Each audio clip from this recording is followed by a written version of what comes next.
tecnologia, sobre inovação, transformação digital. E abraçar o futuro com soluções inovadoras. Um momento para pensar sobre o futuro. Perspectivas para o ano e entender um pouquinho como é que o empresário de compras está vendo, quais são as dúvidas. Um evento em que você tem contato com novas ideias e ao mesmo tempo com pessoas que querem promover a mudança que a gente já está vivendo nos dias de hoje, principalmente na área de procurement.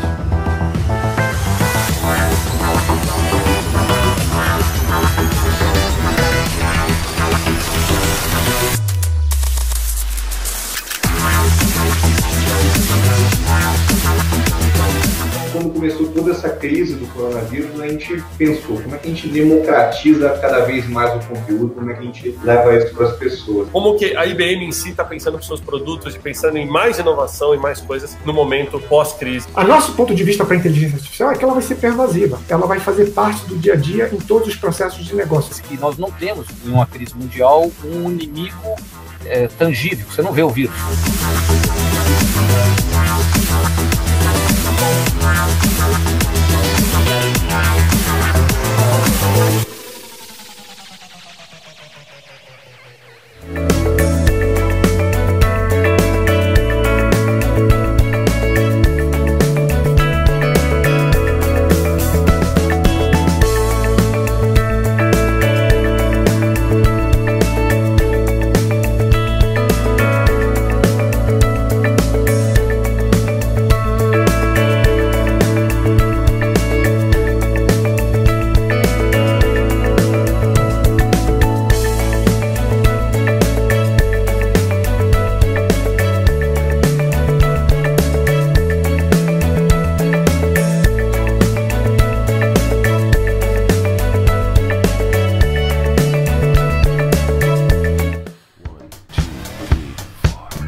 Fala pessoal do LinkedIn, um bom dia a todos!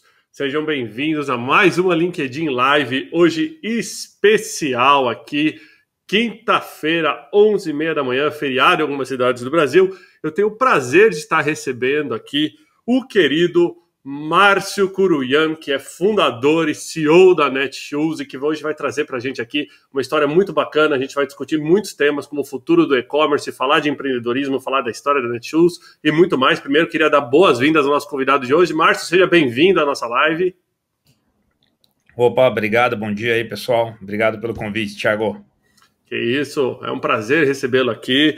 Márcio, bom, pessoal, vocês viram aí na nossa entrada, né? Tenho certeza que o pessoal gostou e a gente botou um pouquinho da retrospectiva, anunciamos algumas lives e queria lembrar a todos, né? Vamos fazer aqui o nosso dever de casa, né? Hoje, quinta-feira, 11h30 da manhã, muita gente em casa que vai poder assistir a nossa live, então você que está aí conectado, lembra de, por favor, comentar de onde você está assistindo, a sua cidade, o seu nome, né? Marcar os amigos aqui que vão se beneficiar dessa conversa nos comentários aqui. Então, aquele amigo que trabalha com e-commerce, aquele amigo que trabalha, né, nesse mercado como um todo, não só no e-commerce, que vai se beneficiar dessa conversa. Lembrando também que a qualquer momento vocês podem comentar o seu ponto de vista também na live e mandar perguntas. A gente está monitorando os comentários aqui todos e vamos estar interagindo com vocês. Essa live vai ser super bacana, super interativa, tá? Então hoje a gente vai participar bastante de vocês aqui. Deixa eu fazer também um pouquinho do dever de casa, Márcio, agradecer todo mundo que está conectado na nossa live, que ajudou a divulgar, né? Então, agradecer primeiramente o pessoal da Netshoes, assessoria de imprensa, né, de vocês, a divulgação da sua parte também, Márcio. Agradecer a todo mundo da Regos e do Spaces, os 32 mil clientes que receberam a mensagem, devem estar conectados com a gente aí. Essa live que é uma co-realização com o Procurement Club e com a Level, né, que nos ajudaram a divulgar. E eu queria agradecer hoje em especial a todo mundo do WhatsApp, né? O pessoal deve estar dando risada com a mensagem que eu mandei agora, falando, pô, Thiago, mais uma live? É isso mesmo, mais uma live, mas as nossas lives são diferenciadas, tem conteúdo, tem bom humor, né? E com certeza, tenho certeza que vocês vão gostar bastante, né? Bom, pessoal, hoje a gente fez questão de trazer aqui o Márcio. Antes de passar para o Márcio, eu queria lembrar vocês que essa live depois ela vai ser traduzida, né, em Libras, né, e vai ser disponibilizada depois no YouTube. Então deixa eu só colocar um vídeo rápido aqui, Márcio, só para o pessoal lembrar que ela vai ser traduzida em Libras, tá? Então a gente já volta para o nosso dashboard aqui, só um minuto, voltamos. Aí. Pessoal, então, depois que a gente terminar essa live de hoje, a gente vai subir ela com acessibilidade, tá? Deixa eu ler um pouquinho aqui do currículo do Márcio, deixa eu só trazer o Márcio de volta, gente. Acontece, ao vivo, de vez em quando, eu confundo as telas aqui. Deixa eu ler um pouquinho do currículo do Márcio, tenho certeza que todo mundo já ouviu falar da história dele. Além de ser CEO e fundador da Netshoes, ele foi um dos primeiros empreendedores do Brasil. Ele investiu em comércio eletrônico lá atrás, pessoal, nos anos 2000. Boa parte de vocês estava aprendendo a usar a internet, ele já estava investindo nisso, ele já estava correndo atrás de montar um business nesse sentido, e ele apostou fortemente na vendas pela internet. Tenho certeza que boa parte de vocês contribuíram aí com a empresa comprando no começo, né, o que era muito focado aí em investimentos e artigos esportivos, e acabou virando um conglomerado com várias empresas, né? Em 2014 ele chegou a ser um dos maiores e-commerces, se não o maior, de artigos esportivos do mundo, né? Ele lançou outras marcas como a própria Zanit, que era mercado de moda, artigos de beleza. Essa operação fashion cresceu bastante. Eu não vou dar spoiler, eu vou deixar ele contar a história e falar isso para vocês. Queria só falar que ele é formado pelo Mackenzie, né? É um profissional de inovação, ele já esteve lá na Stanford Graduate School of Business lá fora, etc. É uma pessoa de mercado e hoje estamos trazendo aqui em exclusividade para vocês. Márcio, seja bem-vindo, queria que você contasse um pouquinho aí da sua história e da história da Netshoes para todo mundo que nos ouve. Boa. Obrigado, Thiago, novamente. Um super prazer aí, público mega qualificado aí do LinkedIn também, né? Começar contando um pouquinho aí da história da Netshoes. Em alguns momentos eu vou abreviar aqui para Nets, tá? Só vocês ficarem mais familiarizados. Mas assim, em 2000, eu e meu primo, eu com 25 na época, ele com 20, falamos, cara, vamos fazer alguma coisa que a gente domina, né? O que a gente dominava naquele momento era vender sapato, né? A família, eu sou descendente de armênio, eu brinco que o armênio ele tem antesapato, ele não tem antepassado, né? Todos eles mexem com varejo de calçados aqui, principalmente em São Paulo. E naquele momento nós decidimos abrir uma loja na rua do Mackenzie, da Universidade de Mackenzie, que era onde eu me formei em economia também, então eu conhecia bem a região. Mas, por outro lado, a gente também entendia que a velocidade do varejo era uma velocidade, apesar de expansão, uma velocidade lenta, né? Para você abrir uma segunda loja, uma terceira loja. E o Brasil, sendo um país continental, ele demanda muito investimento também nessa área. E nós começamos praticamente sem grana, era basicamente 2 moleques ali, o Marcinho, que é o nosso funcionário número 1, até hoje com a gente, é o diretor de logística aí da Nets, e isso há 20 anos já, né? E começamos vendendo sapato, mas logo imediatamente eu tinha uma paixão por computadores. Falei, cara, eu vendia computadores também, né? Nos horários livres aí, entre 10 da noite e meia-noite eu montava e no sábado e domingo eu entregava. Falei, bom, alguma coisa o pessoal vai fazer com isso. E acompanhando a internet e vendo que os Estados Unidos, o que estava acontecendo nos Estados Unidos, e acho que o Brasil, nesse sentido, ele segue muito mais os Estados Unidos do que a Europa ou do que a Ásia, né? O Brasil tem esse costume. E nós percebemos que a venda online ali estava acontecendo. Óbvio que tinha sido pós-bolha, então a bolha já tinha deixado um sabor amargo aí para a grande maioria do setor, dos empreendedores. Vamos lembrar de São Francisco ali, quase deserto, né, pós-bolha. Mesmo assim, a gente apostou e em 2001 já estava o primeiro site de Nets no ar, vendendo o estoque da loja publicado na web. Então era basicamente isso no começo. E em 2002 nós tivemos aí o Banco Real, foi o primeiro projeto de marketplace multilojas do país, ainda no Banco Real, chamava-se Qualivilas. E lá nós aprendemos muito, porque eram muitos lojistas, e foi dado um guide. Cara, isso aqui que precisa ser feito para você ser feliz no e-commerce, né? Uma boa foto, uma boa descrição, um site agradável, um frete rápido, um frete que fosse, no mínimo, aceitável. Você não podia colocar lá um produto de R$100 com frete de R$50 e 20 dias de entrega. E com isso a Nets foi crescendo. Em 2006 nós tomamos uma decisão de fechar a loja física e ficar somente online. Também focamos só no esporte. E essa é uma passagem legal. E por que esporte? Se você pensar de novo no Brasil continental, o esporte era muito menos distribuído, ou seja, o desejo por esporte era maior do que por um sapato marrom, vamos chamar assim, tá? E com isso, a taxa de conversão, investimento para se vender esporte fazia muito mais sentido. Então, migramos para online, migramos para o esporte. Em 2009, praticamente uma refundação da Nets, quando nós tivemos o primeiro round da nossa história, né, vindo pela Tiger Global, um dos maiores investidores de tecnologia no mundo. Foi o primeiro investimento dele, private, na América do Sul. O único investimento dele até então tinha sido no Mercado Livre, mas já na história public, né, o Mercado Livre abriu capital em 2007, e ele fez o primeiro investimento dele na Netshoes em 2009. Ele não tinha nem visto para vir para o Brasil, né, o Lee Fixel. E aí, com isso, nós tornamos um SA, governança já de empresa maior, e naquele momento, a gente, para vocês terem ideia, a gente faturava 160 milhões de reais em 2009. Com investimento que praticamente foi colocado em tecnologia, logística e estoque, praticamente esses três pilares, nós saltamos para 315 milhões em 2010, 720 milhões em 2011 e 1 bi, atingimos a marca de 1 bi em 2012. Então, realmente foram anos de muito crescimento e, no meu entendimento, uma combinação muito powerful, né? Muito potencializada por alguns fatores. Nós começamos, como o Thiago falou, em 2000. Em 2000, praticamente ninguém conhecia a internet ou tinha e-mail. Mas em 2009 para 2012, a onda de CPFs que estavam entrando na web era gigantesca, né? Tudo bem, para falar, naquele tempo 10 milhões ou 20 milhões, hoje perto dos 70 milhões que nós temos de web shoppers, era pequeno, mas eram 10 milhões ou 15 milhões, eu não me recordo exatamente naquela época, mas com pouquíssimos CNPJs vendendo. Então você tinha uma avalanche de CPFs e poucos CNPJs vendendo, provendo uma experiência no mínimo decente.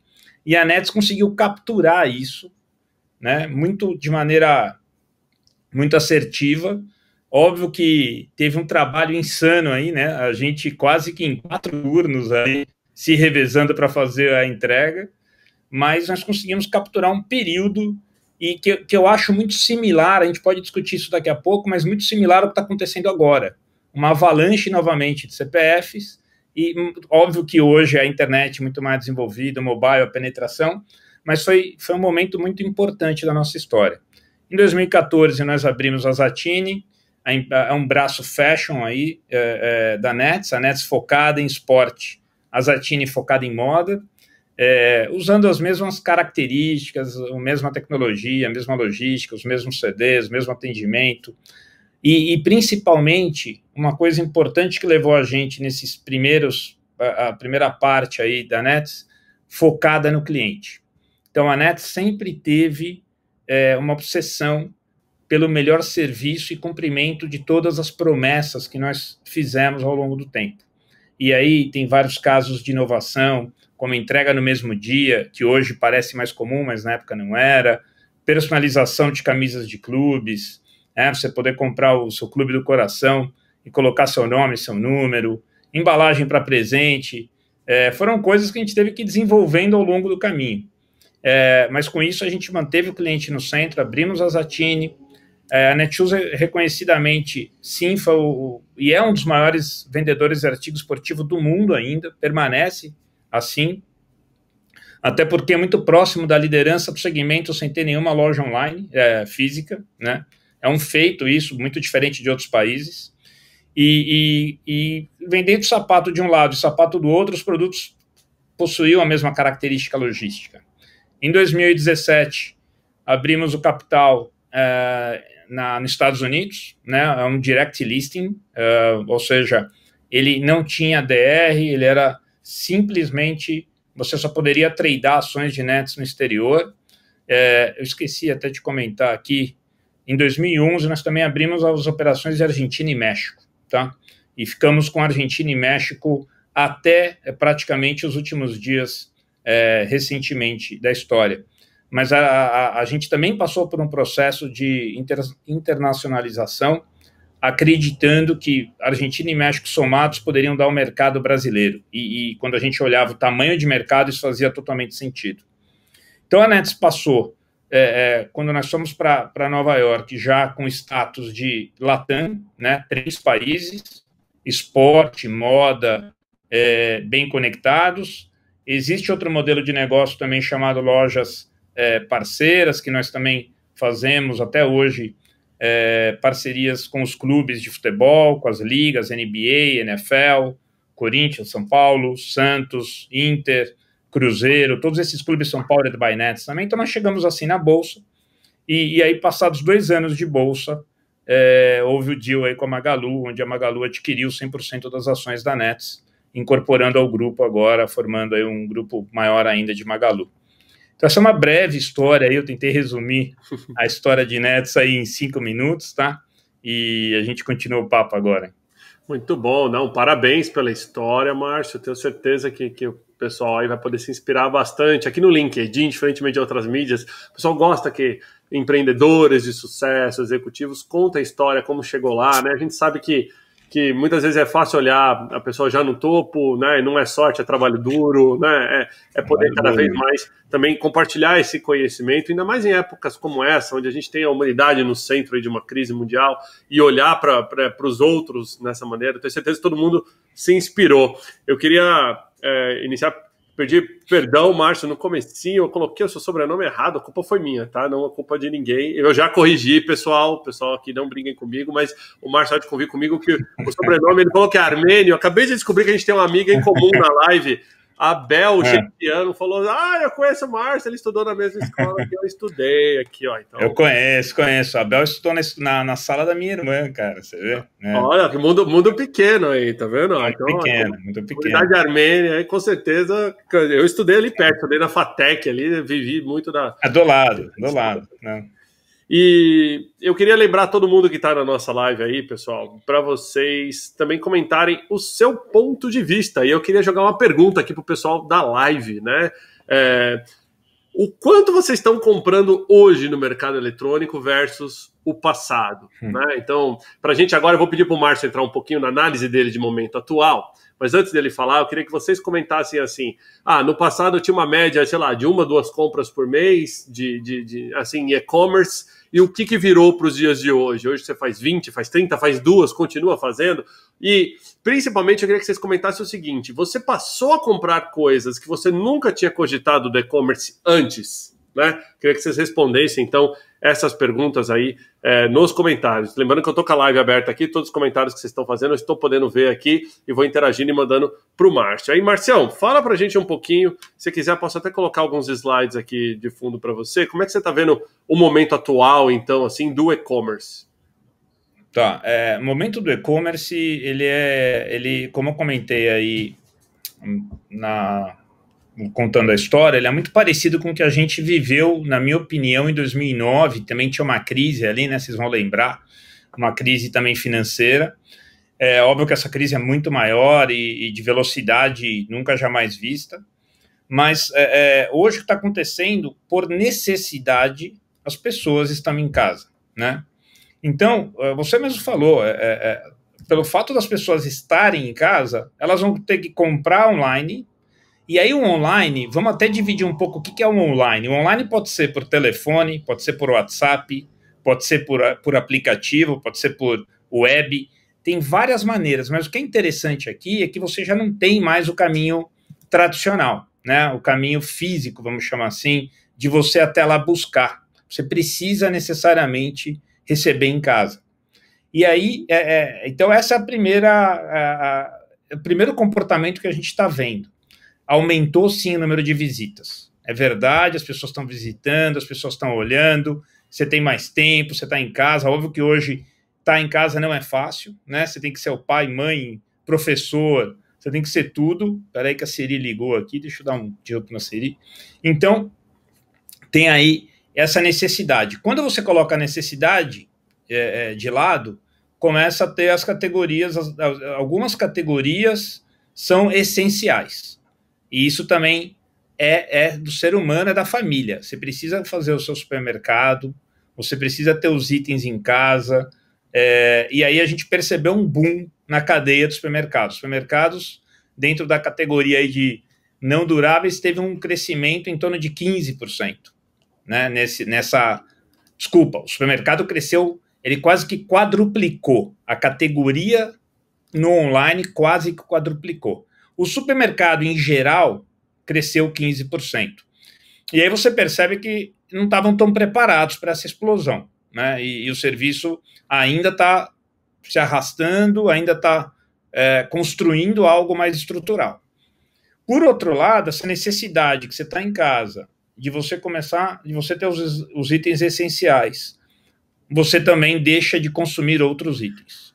Então, a gente percebe claramente que, e isso não é só comigo, deve ser com quase todo mundo, a minha categoria, depois eu entro um pouquinho mais em vestuário, mas a categoria de vestuário ela passa a não ser essencial no primeiro momento. Vamos lembrar da queda do meteoro aí lá pelo dia 15 de março? No primeiro momento ela passa a não ser tão essencial. Obviamente que gasolina e principalmente turismo. Então, quando a gente olha para essas categorias, gasolina teve uma queda em torno de 35% e serviços, uma queda em 60%, Thiago. Uma queda muito expressiva. Dos 60%, 75% turismo. Então, basicamente, o que a gente está vendo, reflexo, são dois. Primeiro, as necessidades sendo colocadas à frente de tudo, independente do canal, e depois, sim, o canal sendo utilizado. E aí você vai buscar iFood, vai buscar Rappi, vai buscar o próprio Magalu, a própria Nets, outros sites de e-commerce, porque eles são os únicos que estão available, né, que estão disponíveis naquele momento e disponíveis com um nível de serviço adequado, e não disponível com nível de serviço ruim ou duvidoso. Então, acho que essa combinação é muito potente. Quando a gente olha do lado dos serviços ou das possibilidades para os micro, pequenos e médios, eles precisam entrar nesse ecossistema. Né? A gente vai falar um pouquinho disso, eles precisam entrar no ecossistema. E o ecossistema hoje já existe. Aí acho que cabe, né? Deixa eu aproveitar, Márcio, acho que é até bom para o pessoal. Vou abrir aquele material que você me mandou, mostra um pouquinho dos impactos aqui, né? E o pessoal vai se beneficiar de ver. Deixa eu só jogar aqui. Né? Esse material é bem legal, cara. Bem legal. E é uma fonte super séria, né? Super. Vou pedir para... Deixa eu só jogar aqui para eles. Ó, então eles estão vendo aí, Marcião, esse aqui, pessoal, é um material que a gente recebeu, o Márcio nos enviou, a fonte, como ele próprio diz, é da Cielo, né? Então dá para vocês verem a credibilidade, né, do material, e mostra, por exemplo, esse aqui é o primeiro impacto, né, em todo o faturamento nominal do varejo, né? Quer comentar, Márcio? Aí eu vou colocando os slides. Quando a gente vê o varejo total, ele tem uma queda média de 30%. O que chama atenção é que vocês podem perceber que ele está caindo e ele não tem nada que indique uma curva de subida, né? Pelo contrário, estabilizou aqui em 35%, 37%. Mas é uma queda de 1/3 de todo o varejo no país, uma queda muito, muito forte. Deixa eu pôr no próximo aqui. De bens não duráveis. Bens não duráveis. Esse primeiro verdinho aqui significa exatamente naquela semana 3 que eu comentei, do dia 15 de março, uma explosão da categoria de alimentos e essenciais, e depois você já fica na média de uma operação flat ali praticamente, né? Então não é legal considerar, esse aqui teve muita variação, mas o que mostra que os essenciais continuam funcionando bem, né? Legal. Esse aqui de bens duráveis, esse já foi super impactado, né? Cara, esse aqui terrível, né? Quando a gente olha aqui a queda em torno aí de como eu comentei com vocês, 45%, é uma queda muito relevante, e bens duráveis aqui, a gente tem alguns slides que exemplificam algumas indústrias, vocês vão ver que o impacto foi extremamente relevante, e esses caras aqui, quando a gente olha a penetração na internet também, isso é importante, né? As curvas de penetração da internet, a primeira onda que a gente chama, ela foi basicamente feita de eletrônicos, celulares, computadores, né? Tudo, livros, CDs, hoje nem existe mais, mas tudo isso foi feito na primeira onda. A segunda onda, que a gente chama que ela está acontecendo nos últimos 2 anos, é uma onda para vestuário, uma onda para calçado em geral, uma onda para perfume, para beleza, é uma onda para bens mais pessoais, né? E não bens de casa. Mas quando a gente olha, então essa penetração é muito baixa, muito baixa. A penetração, por exemplo, da área de vestuário está na casa entre 3% e 4%, ou seja, somente 3% ou 4% de tudo que é vendido no varejo brasileiro é online.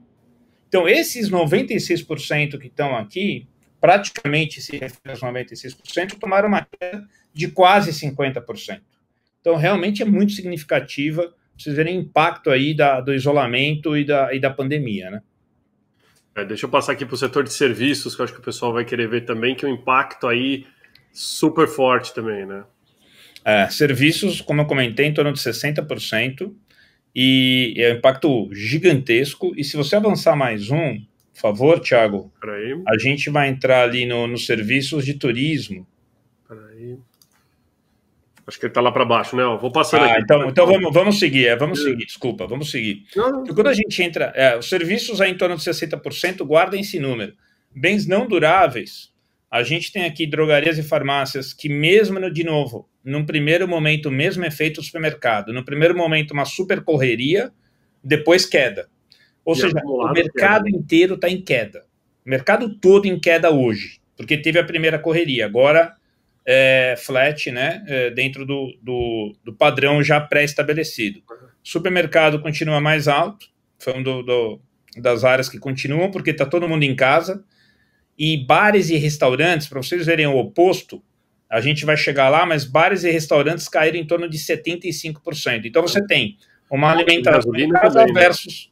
E gasolina também desabou.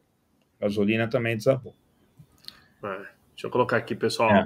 Mais setores de bens não duráveis, 33% de queda acumulada. Aí vamos mostrar aqui os bens duráveis. Então, vestuário. Então, essa é uma categoria que a gente trabalha, né, especialmente no core da Nets, como calçado, acessórios e roupa.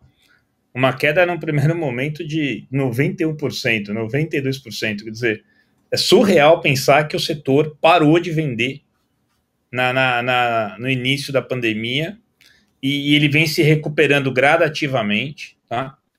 Isso aqui tem outros impactos, porque quando você tem uma queda muito forte, a indústria também sente. Então a indústria teve que parar, e imaginem aí a indústria que estava lá na sua tocada, no seu ritmo, né, na sua compra de material e tal, ela teve que parar de uma maneira que, para voltar agora, takes time. Ela não vai voltar como ela estava antes da pandemia, tá?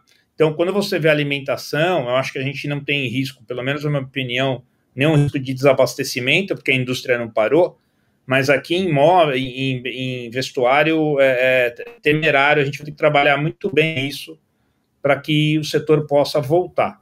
Mas é uma queda relevante, tá? Móveis, eletrodomésticos também, né? 1/4 de queda. Também, 1/4. Material de construção, até que aparentemente voltou, né? Voltou. O pessoal está mais em casa também, né? Você vê que todas as categorias que são relacionadas à casa elas se mantiveram um pouquinho melhor, né, do que as outras. Vamos ver essa aqui. Outros setores, deixa eu mostrar os serviços aqui para vocês verem. Brasil inteiro. 35 de queda. Então, né? turismo, esse despencou, né? Despencou. Turismo... E aí vamos lembrar que o turismo e transporte ele está muito relacionado ao B2B também, né? Grande parte da receita de transporte é B2B. Então, realmente, esse aqui tomou uma invertida muito forte. Deixa eu mostrar aqui, ó, bares e restaurantes, você até comentou, mas agora vocês veem no gráfico, né, afirmando o que o Marcião falou, ó, 74% de impacto. Serviços automotivos e autopeças, uma queda de 20% acumulada, né, uma queda mais acentuada, depois uma certa retomada.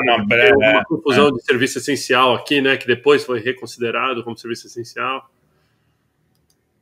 E demais setores de serviços no Brasil. Então, deixa eu voltar aqui, eu e o Márcio para a tela. Pessoal, queria aproveitar, vamos fazer uma pequena zeladoria aqui. Quem está gostando da live, lembra de compartilhar. Tem um botãozinho aqui embaixo, compartilhar. Acontece uma mágica quando você aperta esse botãozinho e a sua rede fica sabendo dessa live. Marca aquele seu amigo que precisa ver isso. Não se preocupa que a live já está acontecendo, porque ele começa a assistir desde o começo de novo, tá? Quando você marca seu amigo aqui. Então é legal para quem pode se beneficiar dessa conversa. Eu acho que todo mundo tem um certo fit aqui. Aí eu queria fazer uma pergunta. Queria que o pessoal que está na live comentasse aí, em percentual, e o seu negócio, quanto foi afetado, né? Ou não foi afetado. Então, para aqueles que cresceram mais X%, aqueles que perderam menos X%, não se preocupa que é só uma enquete informal.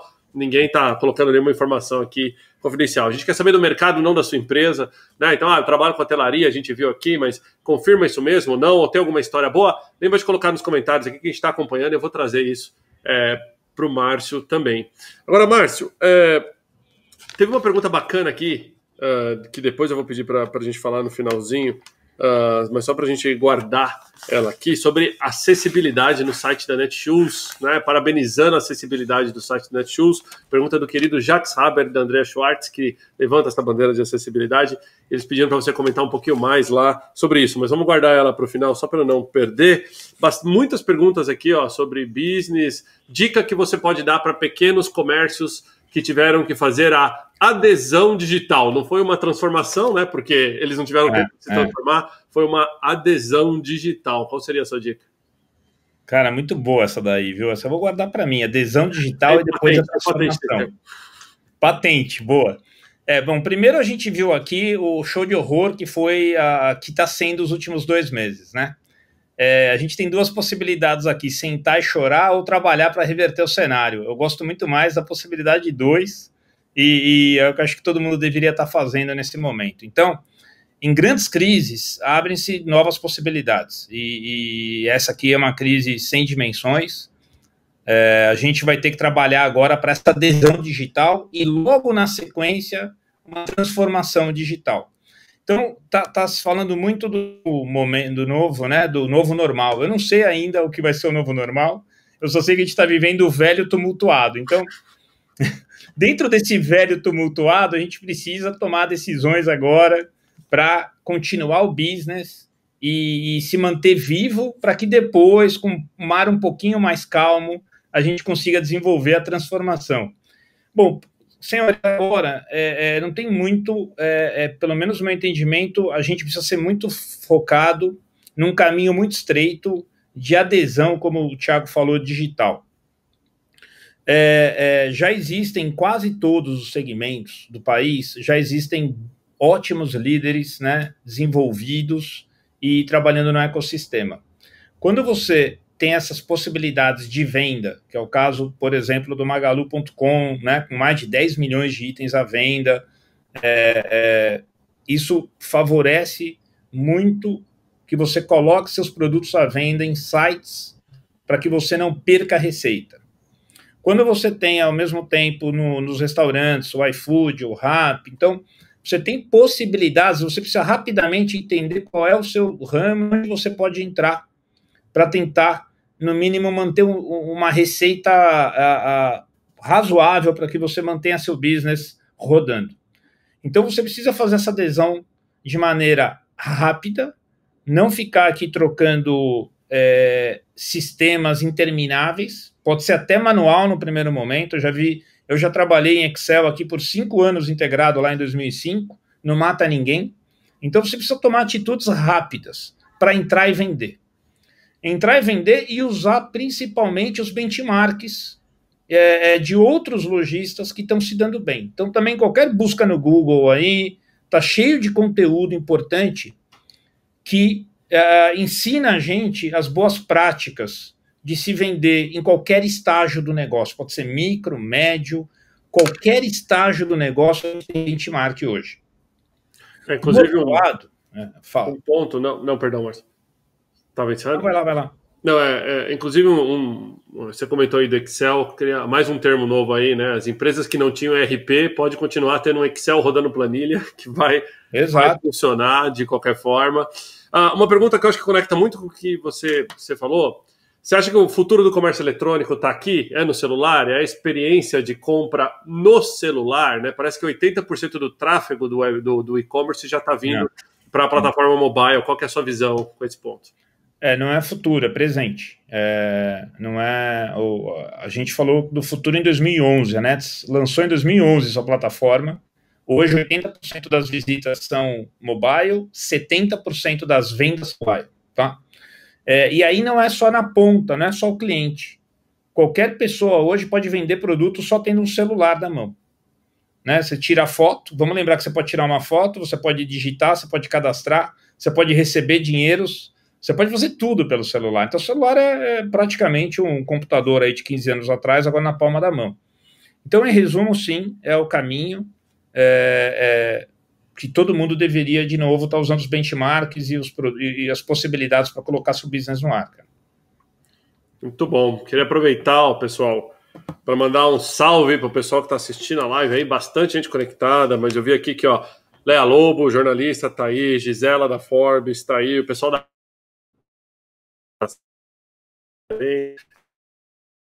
amigo aí também, o pessoal do Fórum CEO conectado, bacana, pessoal, muito bom saber que estão todos aqui participando da nossa live. Uma outra pergunta, Márcio, que chegou para a gente aqui, se você tivesse que tirar sua bola de cristal aí, assim, o quão que o mercado físico vai ser substituído pelo e-commerce?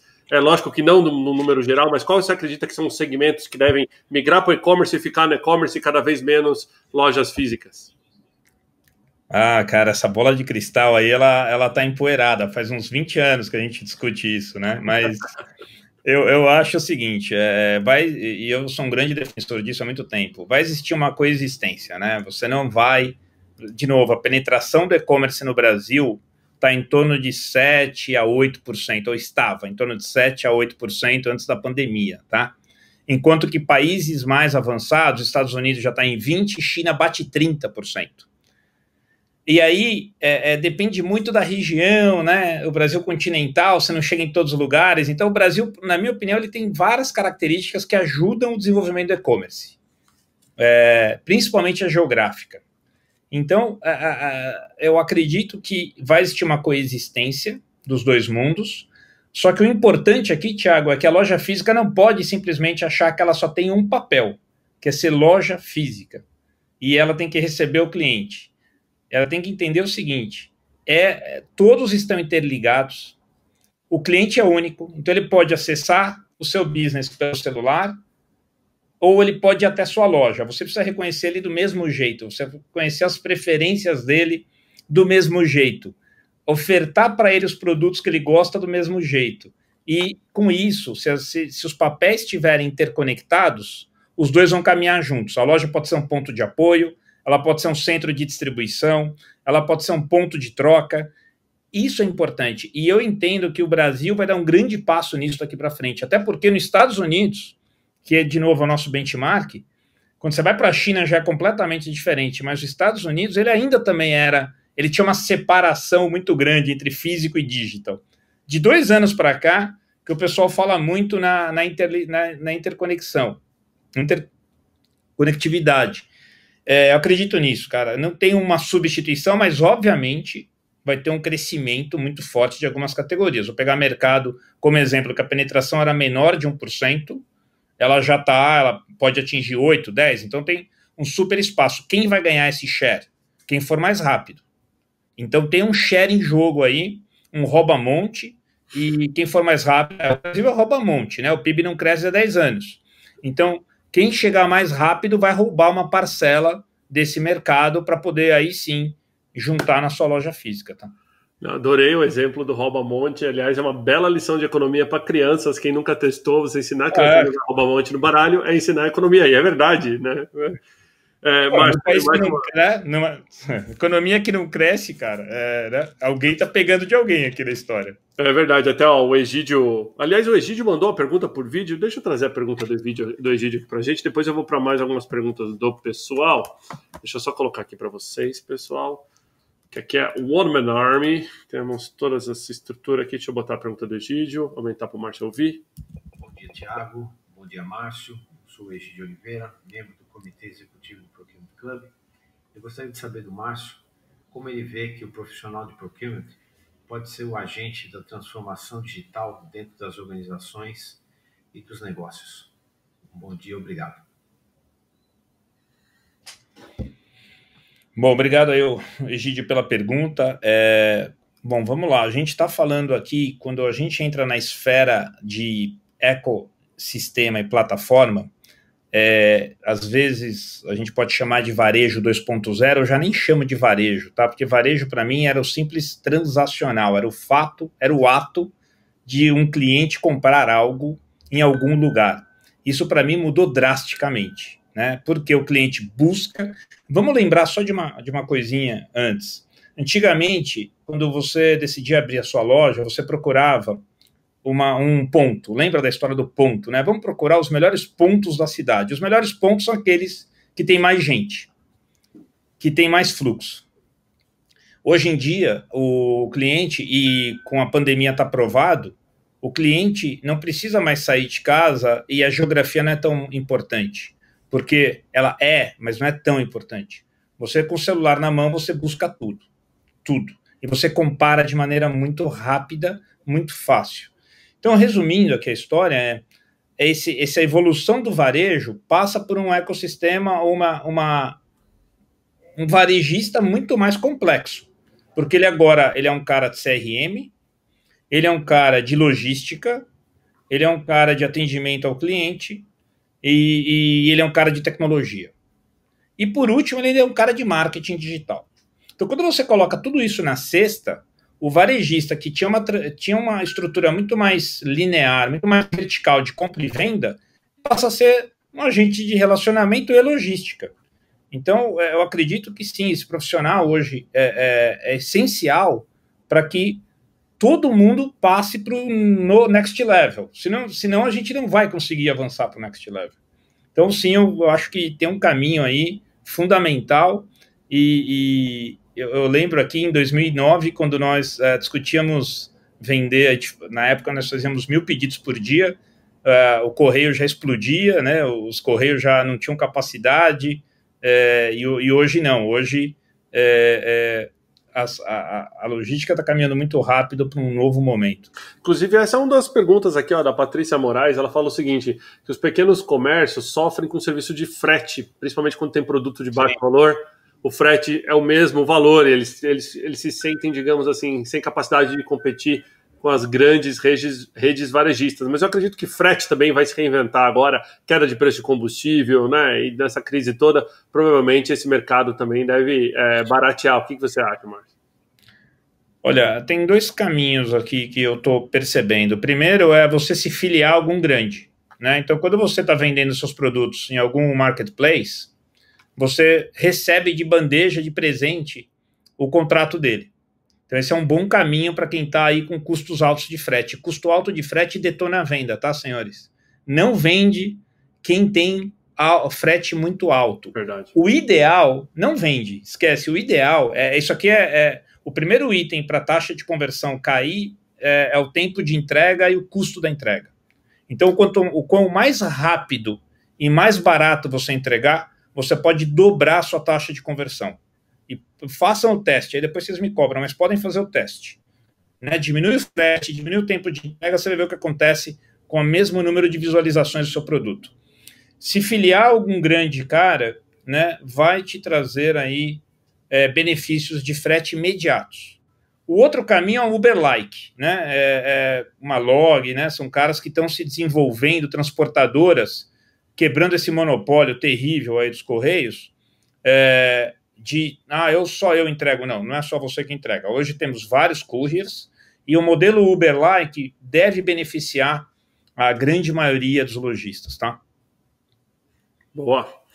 Pessoal, agora eu queria aproveitar os últimos 15 minutos do tempo do Márcio, assim, para pedir a opinião de vocês, olhando para frente. Olhar no retrovisor para o passado, e principalmente nas últimas semanas, deixa o pessoal um pouco apreensivo, né? Então, eu acho que agora é a hora que eu queria que vocês colocassem aqui nos comentários o seu ponto de vista para o futuro, né? O Márcio já deu um pouquinho aí, já deu um spoiler aí das tendências, etc e tal, mas eu queria acompanhar vocês que estão na nossa live. Comenta aqui para onde vocês acham que o e-commerce está caminhando, tecnologias, tamanho de mercado. Esses dias saiu uma pesquisa, aliás, muito bem lembrada aqui pelo Augusto Borleif, de que, aliás, sobrenome difícil de pronunciar esse, viu, Augusto? Hoje eu estou sendo tô sendo traído pelos sobrenomes aqui.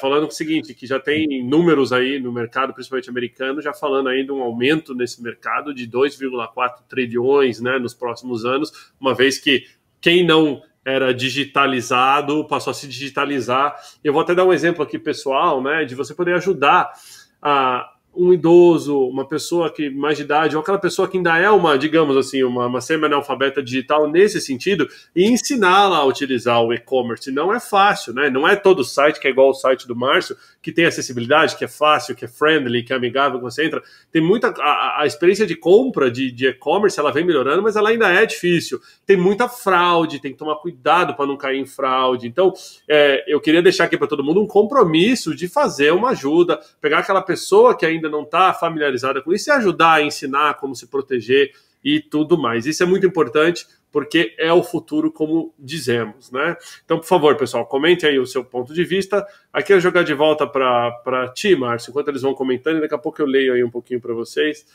Como é que você vê, então, especificamente Brasil aí para os próximos anos, quando a gente está falando de e-commerce, né? Algum setor você acredita que traciona, daqueles que a gente viu caindo bastante, o que você acha que volta? A tua opinião pessoal aí. Bom, o e-commerce é um caminho sem volta, sempre foi, né? E agora deu uma largada na avenida. Eu acho que setores essenciais vão explodir. Então, quando a gente pega a categoria mercado, drogaria, são produtos que têm nome e sobrenome, né? São marcas conhecidas, você tem uma cesta recorrente. Eu sonho aqui que um dia você pode virar para o teu celular e falar, o Google, o Siri, faça meu supermercado. Cara, é muito simples isso, né? Você tem praticamente 80% dos produtos que você compra são recorrentes, então você tem uma frequência. Você nem é um gênio aí para descobrir qual é a cesta do Thiago ou a cesta do Márcio. Os outros 20% é o queijo, é o vinho, é o refrigerante, são coisas que você compra diferentes. Então, eu acredito muito numa recorrência mais frequente de itens que eu chamo de commodity, de itens essenciais. Então, acho que esses setores vão crescer. A primeira onda, como eu comentei lá atrás, de eletrônicos e produtos também mais comparáveis, ela já está solidificada. Essa daqui, ela continua o seu crescimento, acho que não tão mais forte, mas categorias da segunda onda, beleza, vestuário, em geral, e principalmente serviços também, né? Você percebe claramente uma reviravolta em atendimento nos últimos tempos. Você praticamente faz tudo pelo app. Você não precisa mais ligar para ninguém. Pode ser uma operadora de celular, uma operadora de cable. Então, acho que o celular vai se tornar o centro de tudo. Serviços vão migrar drasticamente para o digital.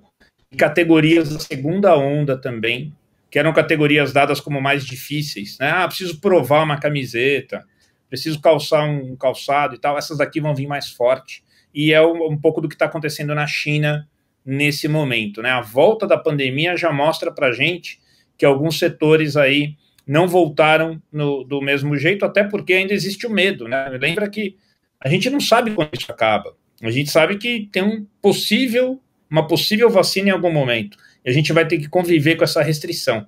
Então, essas categorias mais afetadas, elas devem ter um boost maior no digital, pelo menos no curto prazo. Legal. Deixa eu colocar alguns conceitos para você aqui e ter a sua visão rápida sobre cada um deles. Marcião, isso é tipo panela de pressão, né? A gente entrevista aqui o Omnichannel, né? Sua visão sobre o Omnichannel. Eu comentei isso.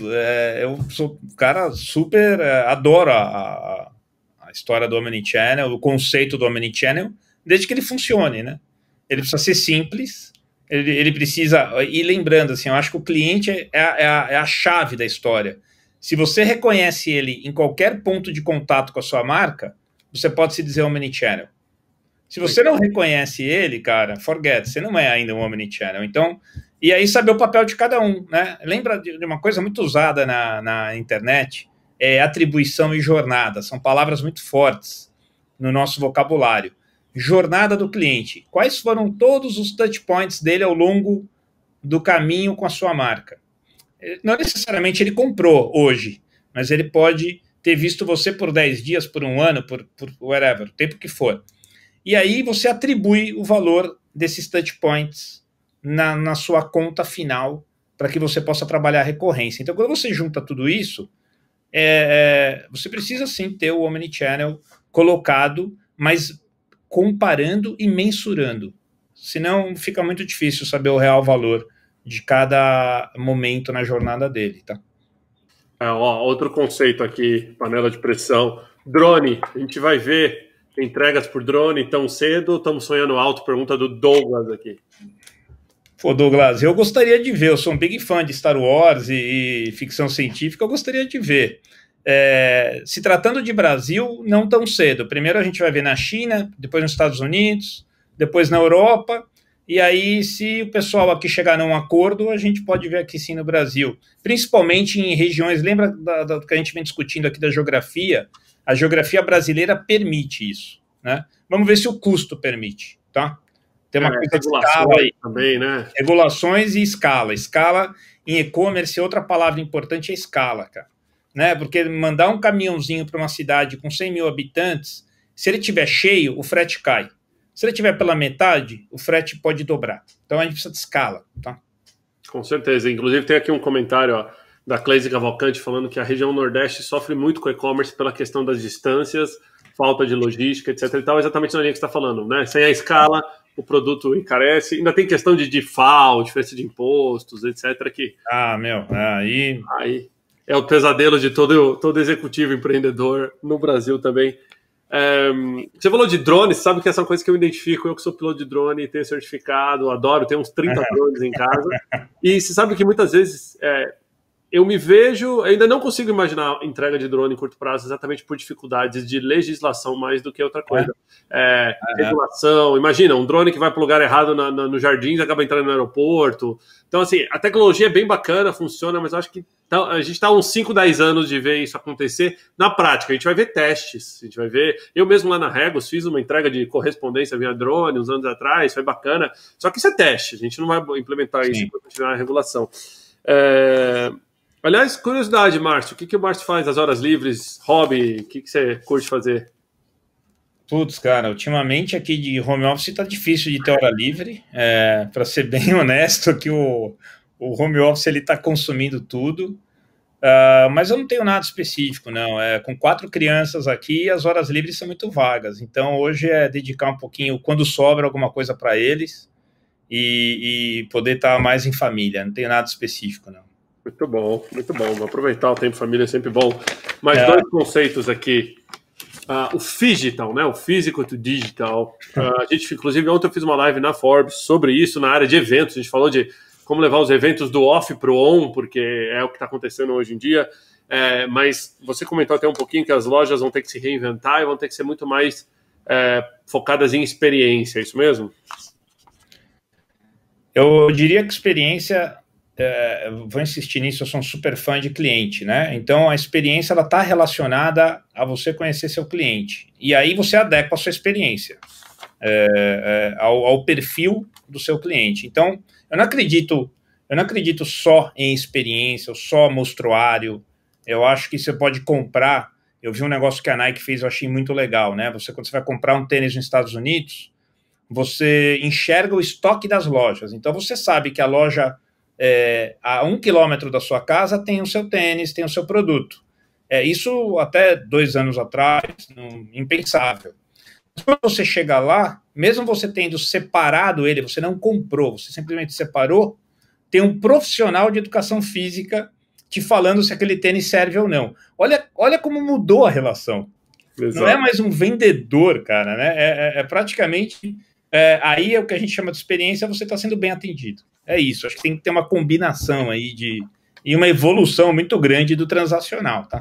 Não, você sabe que trazendo isso para o meu mercado é igual, né? No passado você ia montar um escritório, você alugava uma laje vazia, você fazia um investimento, você montava, você comprava mobília, você administrava todas as contas, você ficava num contrato de 5 anos. Hoje você chega lá, você fala, eu preciso de um escritório para 10 pessoas, começa a trabalhar na mesma hora, com internet, com tudo, e amanhã já não serve, você vai para outro, por aí vai. Então é muito isso, né? A nova economia aliada a essa agilidade e esse processo consultivo também. Último conceito aqui da minha listinha: pagamento digital, meios de pagamento. Para onde você acha que isso está caminhando? Eu acho que outro dia eu estava numa live do Itaú outro dia não, acho que faz 3 anos, estava num congresso do Itaú, o Itaú falou que a meta deles em 10, ou seja, só faltam 7, era não ter mais agência. Eu gosto da ideia também, eu acho que hoje você pode ter um gerente virtual aí, você pode conversar com ele à vontade por teleconferência e deveria fazer tudo pelo celular também. E com isso, o pagamento vai ser instantâneo. O cartão, esses conceitos de cartão, conta, eles têm que se unificar. Você tem que ter um ID, né? Eu não sei porque tem RG, título de eleitor, toda essa porcaria aí. Põe logo um número, esse número está no banco, esse número gera um crédito, gera uma conta, e aí você faz o que você quer, cara. Né? Então, acho que tem uma unificação aí de vários registros e de uma economia do passado que não faz o mínimo sentido, ineficiente, gastos desnecessários, e acho que em breve, talvez em 4 a 5 anos, a gente vai ver uma mudança drástica, até porque o momento agora é só fintech. Então, quando essas fintechs vierem para o jogo de verdade, e é um setor altamente regulamentado, então tem esse momento aí da gente adequar, aí game over. A gente deve ter sim um setor altamente digital. Aí, vamos lembrar, né? 100 milhões agora de brasileiros tiveram que se cadastrar num app. Olha que loucura isso, né? Muito que você, né? Só isso, né? 100 milhões, metade da população. E já foi difícil, né? Então você imagina. Mas estão pagando R$600 no mínimo para que isso aconteça. Tem um prêmio embutido, né, nessa história. Então, as pessoas estão que realmente vai acontecer na marra, não tem outro jeito. Né? Muito bom. Mais algumas perguntinhas aqui antes da gente fazer as considerações finais. Muita gente perguntando sobre se o profissional do e-commerce é o profissional do futuro. Muita gente perguntando se tem algum nicho do e-commerce que você acredita que não foi explorado e que deve ser explorado. Por exemplo, vou te dar um exemplo. Esses dias eu vi a Audi lançando um carro via streaming, porque eles não conseguem colocar na concessionária, então lançaram o primeiro carro elétrico da marca, todo por streaming nesse período, que para a marca, em 25 anos de Brasil, foi a primeira vez que ela teve que fazer isso. Então é uma forma de se reinventar mesmo uma marca tradicional, né? Como a própria Audi. Mas o que você acredita? Por exemplo, realidade aumentada vai dominar os e-commerces também? Você poder testar o produto de maneira com realidade aumentada, isso vai ser uma tendência para os próximos meses, anos aí? Então, falando um pouco do profissional, é extremamente importante, porque é um setor carente, tá? Hoje em dia não existem profissionais na velocidade, a gente não tem a velocidade de expansão é muito maior do que a velocidade de formação de profissionais, tá? Então, acho que é uma carreira aí extremamente promissora para todo mundo. E lembra lá da história do varejo 2.0, né? De marketing, de logística, de data science. Data science é um bichinho, cara, né? Esse cara é essencial para o nosso negócio. É análise de dados e conclusões o tempo inteiro. Realidade virtual já é utilizada, tá? Inclusive a Nets está para lançar aí um serviço em breve. Espero que agora, que a pandemia dê uma chacoalhada em tudo nos nossos planos, mas é onde você consiga realmente ver o tênis via seu celular no teu pé, né? e daqui a pouco a sua camiseta e seu vestuário também. Então, acho que a realidade virtual vai ajudar, sim. Os provadores virtuais também, né? Porque o corpo tem uma medida normalmente padrão, então com sua altura e seu peso, a gente consegue fazer o match quase que perfeito com a sua roupa. Então tem muita coisa para evoluir. Acho que as categorias que vêm agora são categorias que todo mundo tem espaço. Todas as categorias, de alguma maneira, já vendem na internet.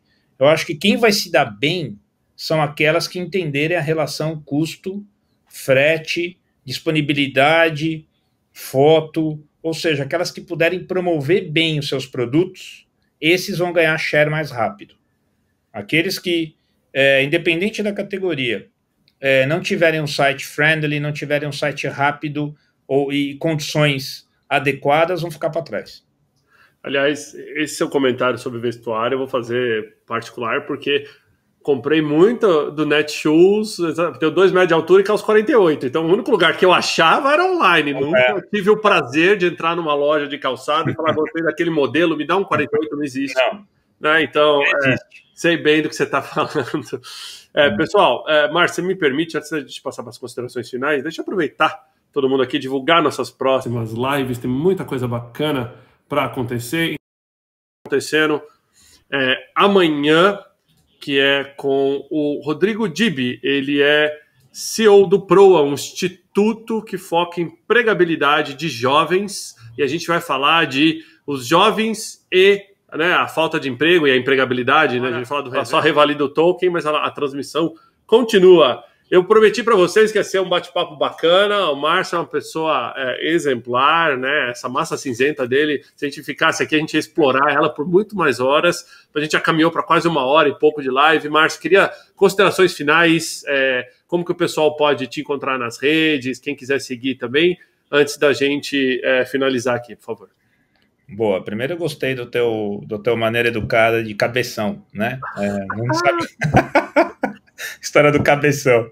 Mas vamos lá, eu tô no LinkedIn também, acho que é o meu canal principal.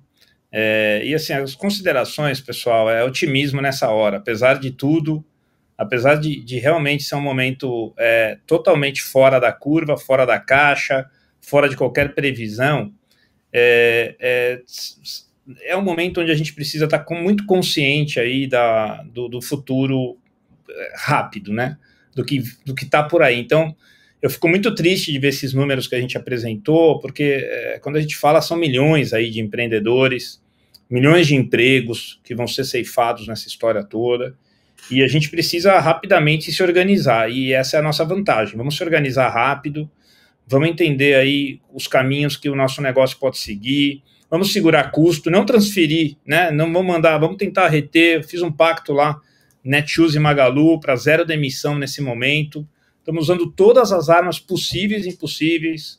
O time se uniu ali para que, mesmo lojas físicas que estão sofrendo mais, que a gente pudesse compensar. Então, acho que agora é um momento de solidariedade, né, entre todos, e, ao mesmo tempo, assertividade nas decisões aí do business, com simplicidade, com foco, para que a gente possa passar desse momento mais crítico e, logo, logo, ingressar aí no novo patamar, né?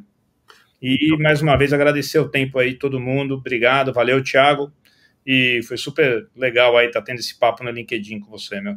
Que isso, ó, pessoal. Queria lembrar a todos, não acabou ainda, fiquem aí. Lembrar a todos que a live fica disponível para sempre, forever and ever. Vocês vão poder conectar esse bate-papo aqui com o Márcio. Várias dicas, ó, muita gente, Márcio, pedindo os links de algumas coisas que a gente comentou aqui. Então, a Patrícia do nosso time vai estar copiando e colando aqui algum desses links, o link para o PDF que a gente mostrou, dando os créditos para a Cielo, esse estudo de mercado super recente da semana passada, vai ser colocado aqui, né?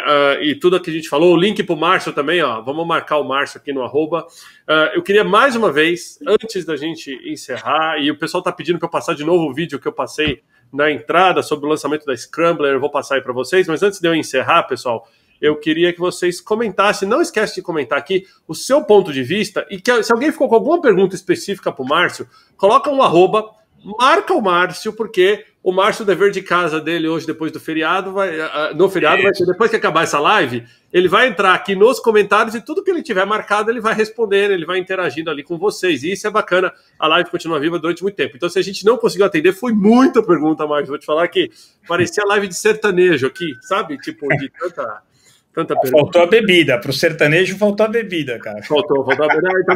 Tá muito cedo, é 11 horas da manhã ainda. Então não deixe de comentar, marcar. Se algum amigo seu precisa assistir essa live também, compartilha, aperta aqui o botão compartilhar, marca os seus amigos. Queria mais uma vez agradecer quem ajudou a divulgar, agradecer a Netshoes de coração, o pessoal da assessoria que ajudou a gente super bem lá, agradecer o Márcio, a presença dele, o pessoal da Regus Space, nossos clientes no Brasil, um salve para todos. Mais uma vez, essa live é uma parceria com a Procurement Club e com a Level Group, que nos ajudam a organizar e trazer pessoas de peso como o Márcio aqui, e mais uma vez a todo mundo que conectou nessa live. E lembrar a todos que a live vai ser traduzida para Libras, para trazer mais acessibilidade.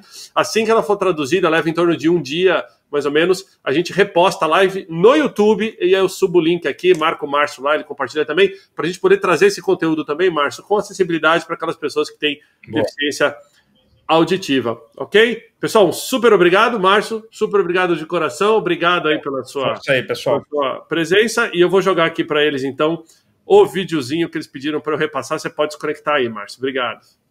Valeu, pessoal. Um abraço.